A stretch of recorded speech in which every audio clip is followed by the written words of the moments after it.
Welcome to the SCV Law and Life Podcast. I'm Mason Rashtian. Each week I sit down with people in the legal world and beyond to talk about the strategies that are actually working for them in law, in life, and everything in between. Real conversations, real lessons, and ideas you can actually use. Let's get into it. Welcome to another episode of the SCV Law and Life Podcast. I'm your host, Mason Rashtian, founder of the Mason Law Firm. Today, we're discussing a topic that affects virtually every employer and employee at some point in their careers: employment law. From workplace disputes and employee discipline to labor unions, discrimination claims, and compliance with the ever-changing employment regulations, these issues can have significant legal and financial consequences for businesses of every size. Joining me today is Charles Krugel, a highly respected labor and employment attorney with more than 30 years of experience representing businesses in employment-related disputes. I don't know about the respected part, but okay. Throughout his career, Chuck has advised employers in the private, public, and nonprofit sectors, and he's frequently quoted by local, national, and international media for his insight into today's most important workplace issues. In this episode, we'll discuss the biggest employment law challenges facing businesses today, common mistakes employers make, recent legal developments, and practical advice that every business owner should know. Charles, welcome to the SCV Law and Life Podcast. It's great to have you here. Thank you, Mason. Likewise, I appreciate you having me. Of course. So tell me a little about yourself and how it was it that you came to be an employment and labor law attorney. So I've been practicing now for 25 years, solely on the employer side. I have 30 years of experience in the field on the employer side too. And I came into this field because I was interested in labor relations, employee relations, human resources management. I have a master's in industrial organizational psychology, and I thought I would go into that field, but it was too soft and touchy-feely for me. And I found like the harder edge stuff to be in labor and employment related disputes. And I've always had a greater affinity for management than I have for employee side. So I stuck with management. Actually, I did do one employee side thing once. I worked in-house for a labor union. So yeah. How was that? Did you like that or no? It was okay. I mean, it was kind of soft for me. I was representing a very sophisticated airlines pilots, one of the largest airlines in the world, and I was in-house with their labor union representing their pilots, and it was okay. I mean, they treated me well, but it wasn't what I thought it was going to be in terms of intensity of the issues and all that. Yeah, I think I told you before we got started, I watched some of your podcasts with Terry Heaps from Chromic Counsel, and she did mention the fact that your background was in psychology before you went into law, which is what I did. My bachelor's is in psychology. Yeah, same here. So what sounds like it helps you with today. And tell us how it helps you. Yeah. Yeah, I mean, when I was in college, my senior year, I did an internship on the criminally insane ward of a mental health hospital, state mental health hospital, and it was medium security. So these guys weren't like Hannibal Lecter or anything like that. But they were still kind of a bad sort for the most part, or they did a lot of bad things, even though they were mentally ill. And I figured, handling that, and I was really good at that. The workplace stuff is kind of like a step back from that, or a few steps back from that. So, and I did social work too with long-term mentally ill individuals on the streets of Chicago for a while before I went to graduate school, right after college. So doing that was like a very different experience, and handling that, dealing with people in crisis situations on the streets was a lot different and simpler, I think. Or no, I mean, makes employment law a little bit simpler. Got it. So what's the biggest challenge that employers face currently? Well, right now I'm seeing a lot of litigation relative to wage and hour disputes, harassment, discrimination. It's always been the same, but I think right now, in all honesty, since Trump became president again in a second term, it's increased a lot. He's ratcheted up the intensity in the workplace. I think his policies and his style have really ratcheted up the intensity of and contentiousness in the workplace. Although during the pandemic, I was seeing more union disputes and union issues, and since he became president again, Trump, I'm not seeing as many union issues, even though he campaigned on being friendly to unions. and some unions supported them too, including the National Teamsters Union. Okay, interesting. Yeah. How about AI? Is that playing an effect at all as far Yeah. as what's going on today? It's made it a lot. Well, I think it makes it so that people talk like they're speaking with AI. I get a lot of, I read a lot of complaints from employees that look like they've been written by AI, but it's actually made the practice of law a lot easier. I think technology in general makes the practice of law a lot easier. So I like AI despite that. Yeah, I mean, we use AI too. Like, if you don't use AI by now, you're behind the 8 ball, plain and simple. Yeah, you should use it to help you, but not to write a brief for you in court. I don't use generative AI for the most part. I sometimes like to experiment with it to see how would AI write this for me, but it doesn't replicate my idiosyncrasies, syntax, cadences, things like that, my vocabulary. It makes it much more generic, I think, which is why you could kind of tell who writes with AI and who doesn't. Got it. So I know you're talking about the policy that's going on right now. Do you see that changing anytime soon with in the next few years? Depends on whether red or blue wins. Okay. So I think it really depends on whether Republicans win or Democrats win. Republicans are traditionally anti-union and traditionally anti-employee. Democrats are more pro-employee and pro-union. So historically or traditionally, but I think it's going to depend a lot on that. Okay. So in the 30 years you've been doing this, tell me, I don't do what you do. I do personal injury only. So how has the laws changed in those 30 years? Has it gone to one side more than the other one? Does it stay in the middle? Does it go back and forth? It goes back and forth. Okay. The one constant is that our society's become increasingly bureaucratized. That's the one constant. It's never loosened up. It's never less bureaucracy or less red tape. It's always more red tape and bureaucracy.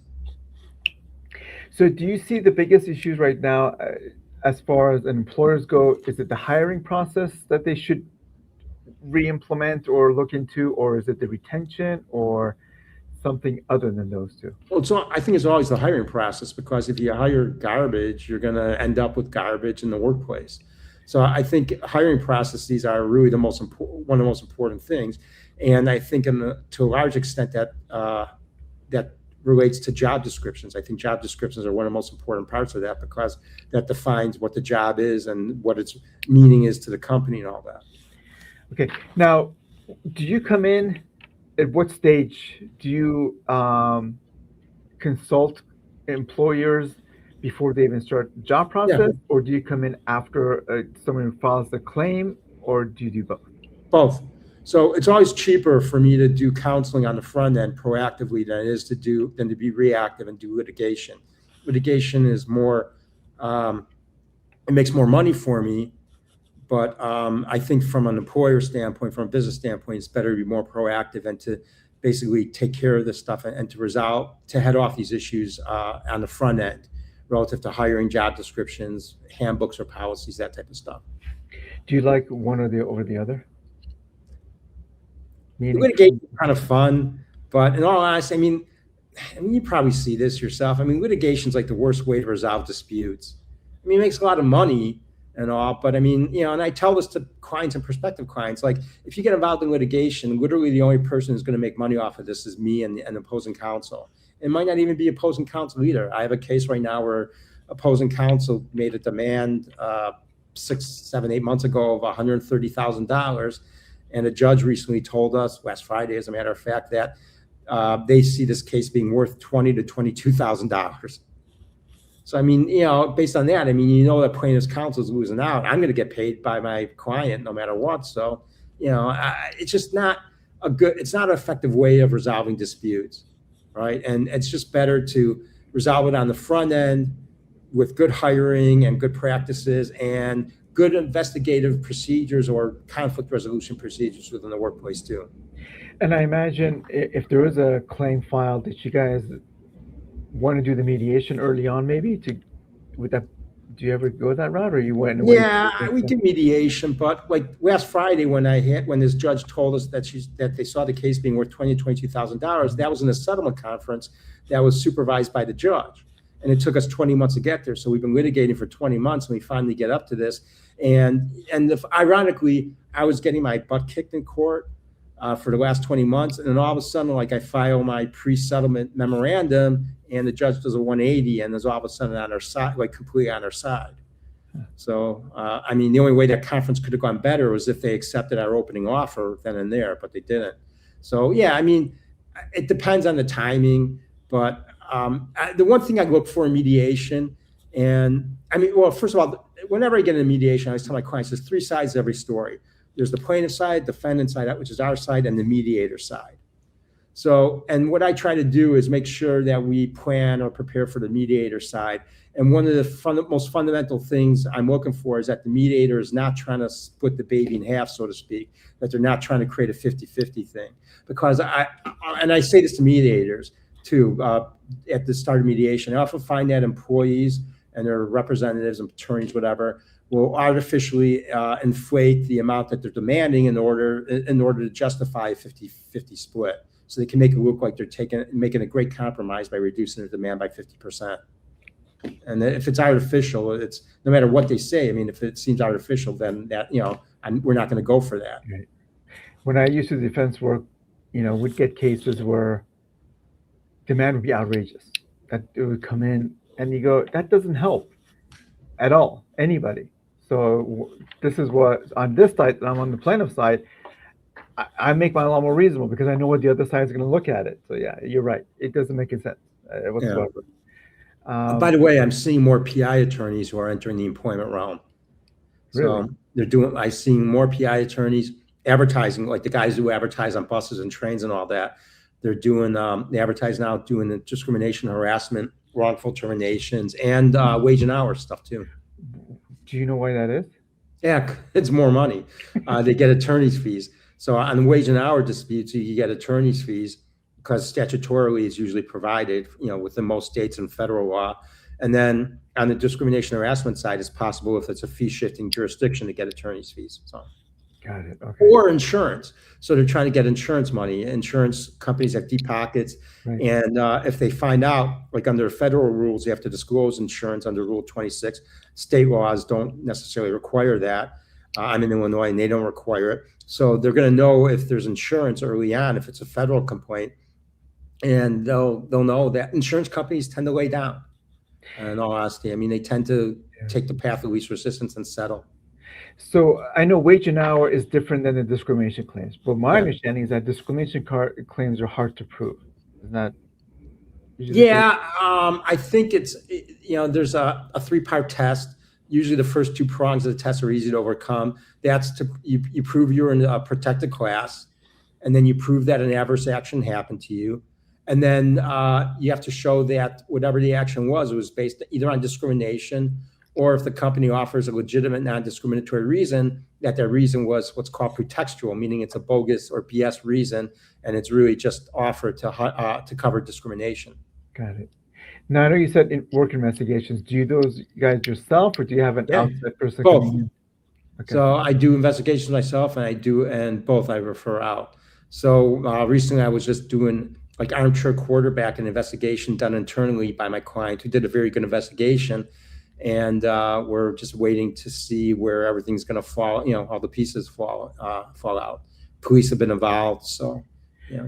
Okay. Yeah, I interviewed an attorney out here who does just investigation. And the thing was, it's always better to have an outside person coming in. That way there's no potential. From a practical standpoint, it makes it more clinical. The bureaucrats appreciate it because there's less appearance of conflict of interest or things like that. But I mean, from a business standpoint, the company may not be able to afford it. That's what happened with this one client I just mentioned. They thought that the investigator, I recommended an investigator is very good, and the investigator was expensive. My client thought, so they basically said, look, if we did our own investigation, would you just kind of armchair quarterback this and see if we did everything right and if there's anything else we need to do? And so they did a good investigation, their person, and everything was pretty, I thought it was all good for the most part. So, but it's generally, I think insurance companies generally appreciate it more too if there's an independent investigator on it. Do you see a common misconception by employers out there right now, or employees for that matter, when it comes to these kind of claims? Well, the common misconception for employers, depending on your jurisdiction, if you're in an at-will state or jurisdiction, that we can fire them for any reason, any time. And I'm like, well, not really, because first of all, there's also unemployment comp, so you have to be able to account for that. And then there's harassment, discrimination. So if they file a complaint, an agency complaint or a lawsuit, you're going to have to defend against that, and there's a cost to it. Okay. And on the employee side, I think the most common misconception I see is that I get a lot of calls from employees because they misread my Google business page, and so I rank high on Google, and so they contact me. I get about 3 or 4 calls a day, 7 days a week. I don't take them, but they leave messages, voicemails. And generally speaking, they all say, if you knew what I know about this company, you would blow your mind, or, I would like blow the lid off this company. And 9.9 times out of 10, it's never that. That's not the case. So. Yeah, trust me, we get that in the PI field too. They'll think, I've got this thing that, yeah, I know what you mean. Oh yeah, like the guys who advertise mesothelioma, like, call us, call. No matter, you're not. There's that one commercial with the guy saying, "You're not calling yet. Call me." Good guy. Yeah, there's one commercial where it's like, you remember those telethons like Jerry Lewis used to have? Yeah. I see like that. It's like, that's yeah, hilarious. Just sitting around. They have their own call center with everybody dressed like attorneys, and they're all on the phones answering questions. Yeah, it's just okay. How about remote working? Does that has changed the environment for you guys? Oh yeah, because prior to the pandemic, it wasn't as big, and we always had to appear in court or before agencies, in person. And during the pandemic, and since, a lot of court work and agency work is remote. So the only time you really have to appear in person is for like intensely contested motions or for trials. Yeah, which is the same over here. But what about employees working remotely? Has that changed the landscape for you guys?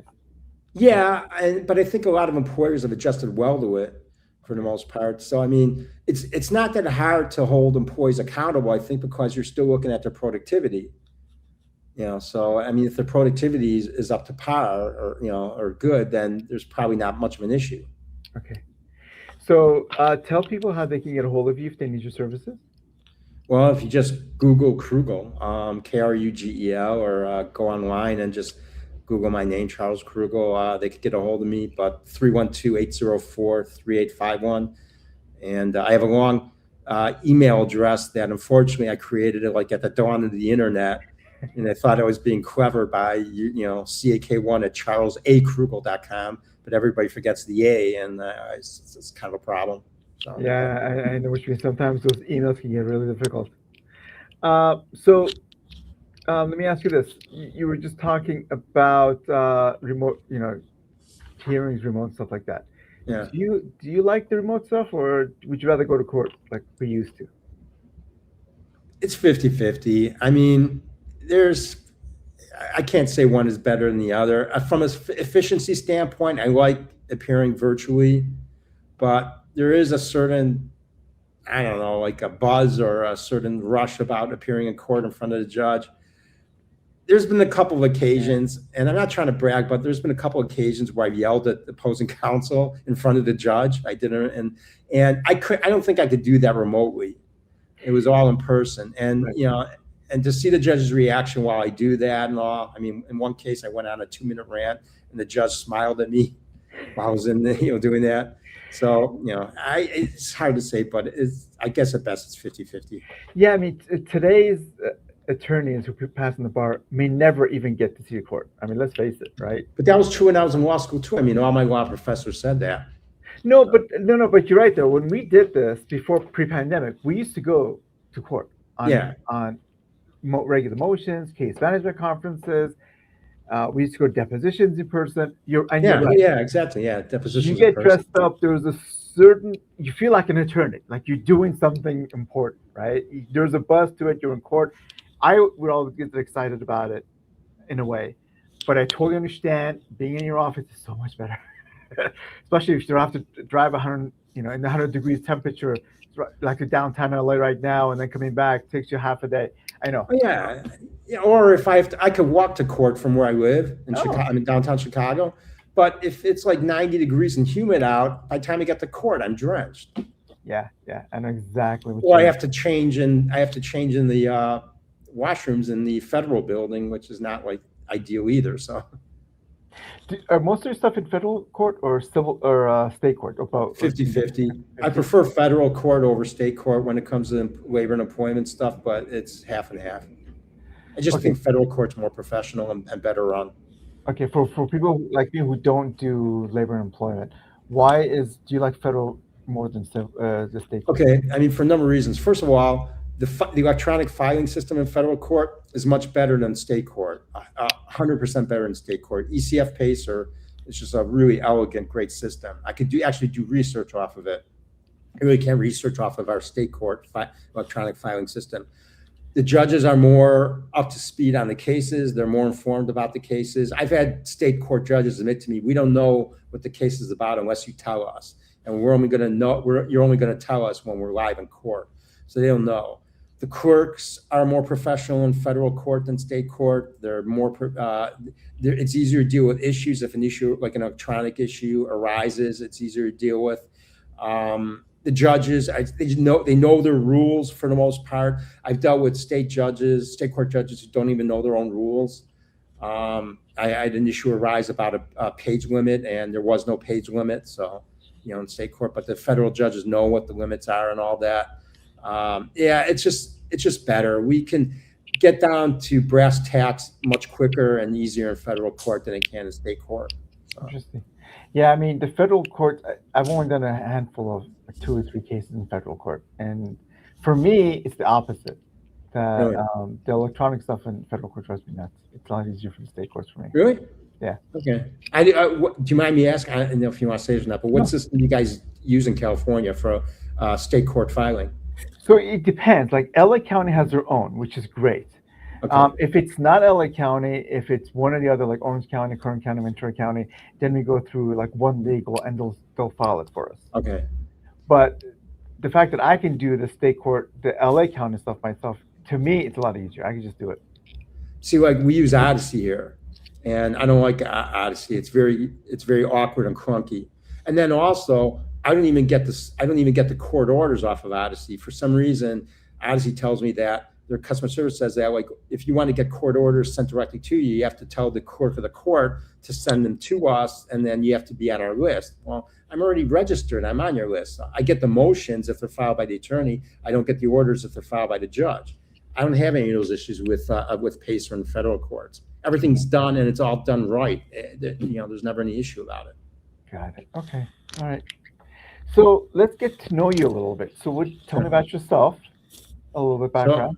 Yeah, I'm like I said, I have a master's in industrial organizational psychology. I have a background largely in psychology, at least undergrad and graduate school wise, and then law school. And I've worked for the Chicago Public Schools and the Airline Pilots Association, a labor union in the past. And I like living downtown. I have a dog. I saw your dog in the background a little bit. Yeah, she's moving around there. Yeah, Airedale. Tell me about. I have 2 big dogs. I have a husky, 100-pound husky, and Oh my a God. 100-pound mix. Oh my God, that's a lot of dogs, man. Big dogs. My dog. My dog, she's a 10-year-old, 50-pound Airedale type of terrier. She's a lot of fun, obnoxious but fun. Good girl. Does she always come to the office with you? I have a home office, so she's here with me. Yeah. I actually didn't realize that. Yeah. So this is what I look at. This is a live background, looking out at Grant Park, what's called South Loop, Chicago. Actually, what's going on behind me right now is Lollapalooza that just started today, and you could sort of see the main stage from where I am. So, I didn't know Lollapalooza was still around. Oh yeah, it's been going for like 30 years, I think. I went to the very first Lollapalooza out here. Really? Yeah, I still have the T-shirt for it. Yeah. Oh wow. Yeah, so they've been having in Chicago now for like, I don't know, 15 years or so, I think. Okay. Huh. Maybe it's a different Lollapalooza. I'm pretty sure it's the same one. I mean, it's the one that was started by Perry Farrell of Jane's Addiction. Addiction. Yeah. The one I saw, Susie the Banshee was in it. I think wow. Jane's Addiction might have been in it. So yeah, it was a long time ago. Yeah. Oh, cool. Right. So, tell me, do you like what do you like to do when you're not practicing law? What's your walking my dog and Yeah, I mean, she has a lot of energy, so I have to walk her like 3 times a day, 40 minutes to an hour a day. So each Wow. walk, I mean, so I get her out a lot. Okay. Are you a sports fan? Yeah, Sox, White Sox, Bulls, and Bears. Not Okay. much of a Cubs fan, but I have nothing against the Cubs. So, Not okay. not a Dodgers fan. I'm not an Angels fan. So Well, I knew that. But okay, I'm curious, and I do hear this a lot. It's like the Mets and the Yankees. People would like either one or the other, right? Cubs and Shy Sox, the same thing. Why is it that you can't like both teams? I don't have anything against both. I don't have anything against the Cubs. I would never want to see the Cubs win at the expense of the White Sox. And I was thrilled when the Cubs won the World Series in 2016. But I mean, generally speaking, I think people have always thought. My dad was a Sox fan, so I was raised a Sox fan. Okay. Even though we grew up on the far north side of the city, and the Sox are South Side team. I mean, so Yeah.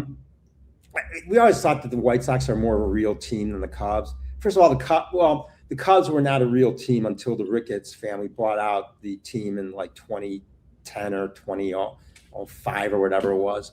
So I mean, prior to the Ricketts family owning the Cubs, nobody ever thought they were a real team or real franchise, or So we've always, to us, the White Sox were always like a real team.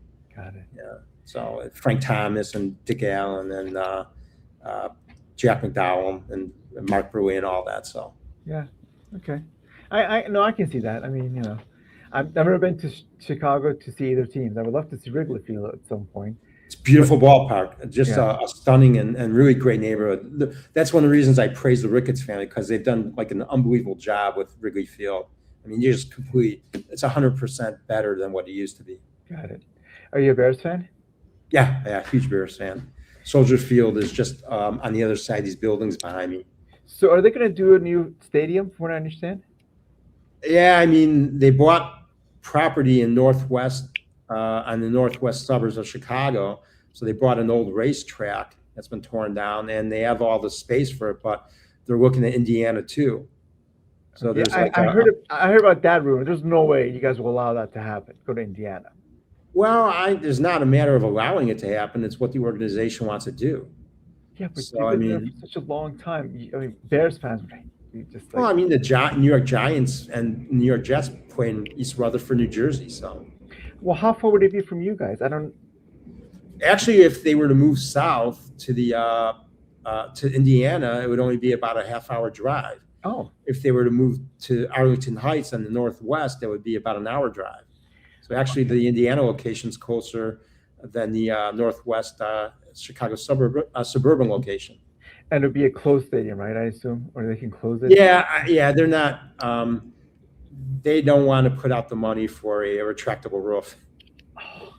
See, I can't. I mean, I watch football games all the time. I'm a Raiders fan, and I can't imagine every time I see a game in like snow weather. It's like, come on, can't get anything done. It's not. To me, it's not fun to watch because nobody can do anything. Well, I mean, yeah, especially modern day stadiums where most of them have roofs or retractable roofs.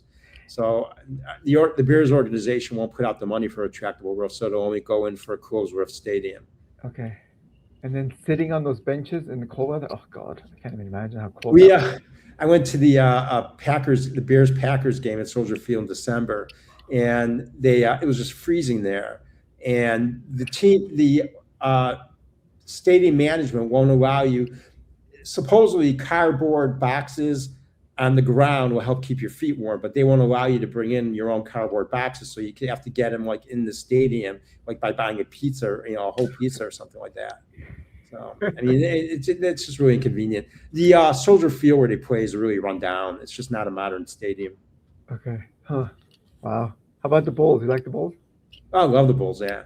Although they haven't done anything. Well, I mean, they had a chance with Derrick Rose when they drafted him number 1, and he was a great player, but injuries really kind of shortened his career and made it difficult for him. But I mean, now they have a new general manager and a new coach, so we'll see what happens. They have the number 4 pick in this year's draft, who's supposedly Caleb Wilson, who's supposedly a great player.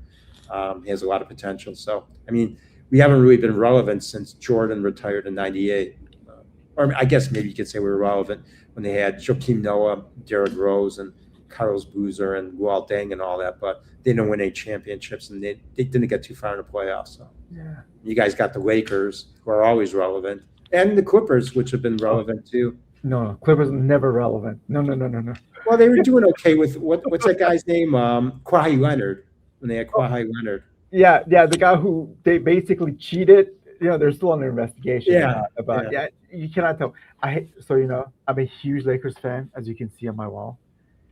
I hate the Clippers, and most Lakers fans hate the Clippers. So I'll tell you how much I hate the Clippers. I actually own a website that's called IHateClippers.com. That's funny. Okay, those guys should really go back to San Diego or where the hell they move to Seattle. I don't care. We don't want them out here. To me, the funny thing about the Clippers is that all the controversy about Donald Sterling overshadowed the team for a while. You know what? Still kind of overshadows the team. Here's what irritates you about the Clippers. So there was a few years where the Lakers were not doing well at all, and Clippers were actually better. But they could have had a chance to really win over fans by saying, hey, look, the Laker organization is great. They're in a downfall, but they're going to come back. But in the meantime, LA, let us, take the baton and help you grow, blah, blah, blah. That's not what they did. They started bad-mouthing the Lakers and Lakers fans and how much greater they are. A team that's never even won more than one playoff series ever in their entire franchise. Was that when Don Sterling owned the team?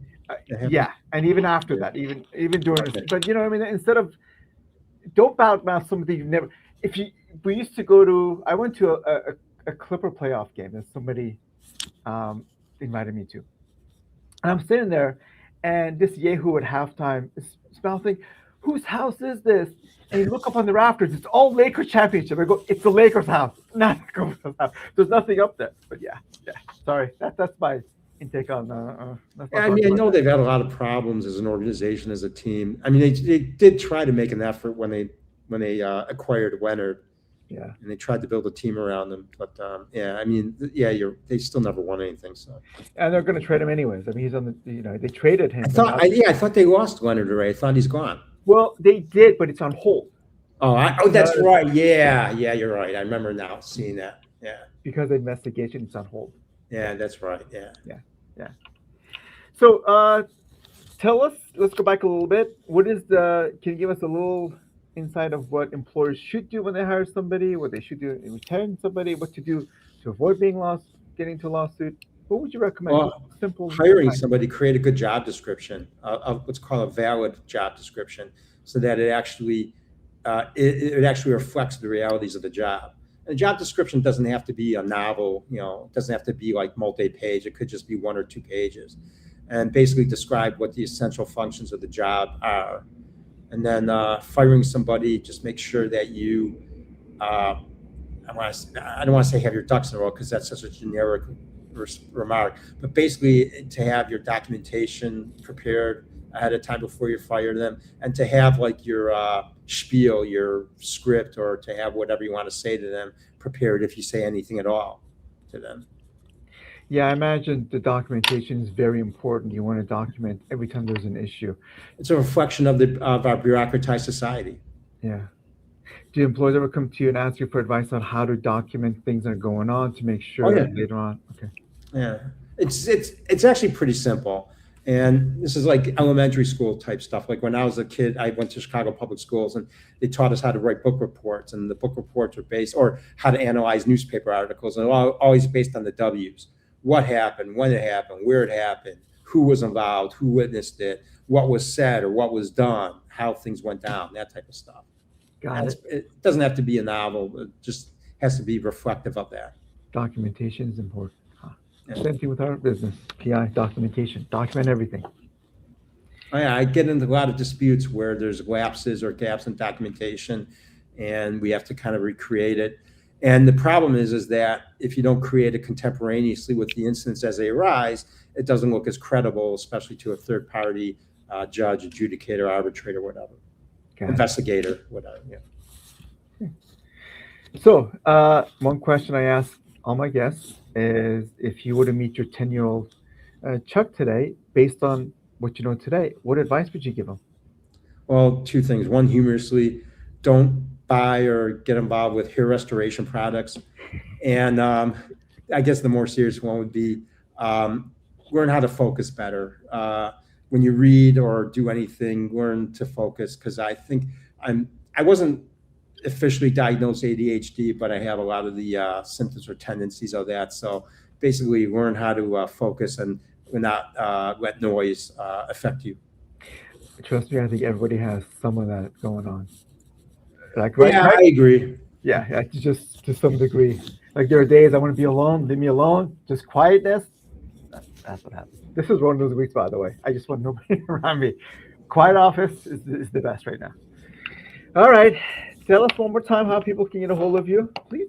So 312-804-3851 is my phone, and Charles A. Krugel, KRUGEL.com is my URL, and my email domain as well. So.